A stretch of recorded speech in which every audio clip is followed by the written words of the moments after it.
Pilot muda ini tidak menyadari bahwa penerbangan ini akan jadi penerbangan terakhirnya. Dan apa yang akan terjadi kemudian akan menjadi salah satu misteri penerbangan paling aneh dalam sejarah Australia. Selamat datang di tanda tanya terakhir. Tempat terakhir di mana logika menyerah dan misteri dimulai.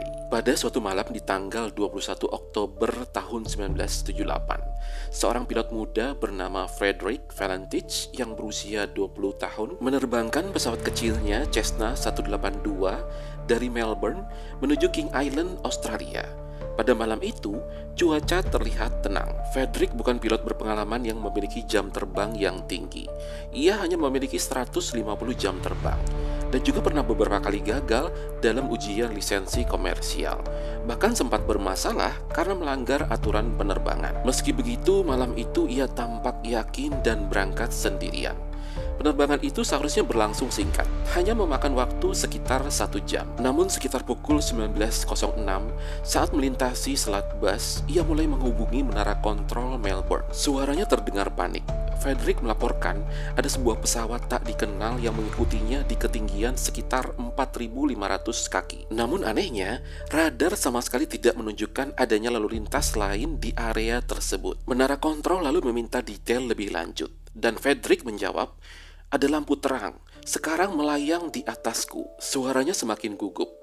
Dia mendeskripsikan objek itu bukan pesawat biasa, berwarna logam mengkilap dengan cahaya hijau terang yang menyilaukan. Frederick terus memberi laporan kepada menara kontrol. Dia berkata, "Pesawat itu terbang sangat cepat, sepertinya bermain-main denganku, dan sekarang melayang di atas kepalaku." Selama hampir 6 menit, komunikasinya semakin panik dan tergesa-gesa. Lalu yang paling menyeramkan, terdengar suara terakhir Frederick yang berkata, "It's not an aircraft," atau "ini bukan pesawat."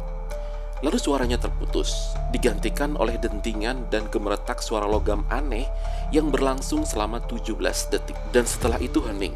Tidak ada komunikasi lagi dari Frederick. Menara mencoba menghubunginya lagi dan lagi, tapi tetap tidak ada jawaban. Frederick dan pesawatnya menghilang tanpa jejak di malam itu. Operasi pencarian besar-besaran segera dilakukan. Kapal laut, pesawat militer, hingga pesawat sipil dikerahkan, menyisir area lebih dari 2.600 km persegi. Namun tidak ditemukan apapun. Tidak ada bangkai pesawat, tidak ada jasad, bahkan tidak ada tanda-tanda kecelakaan.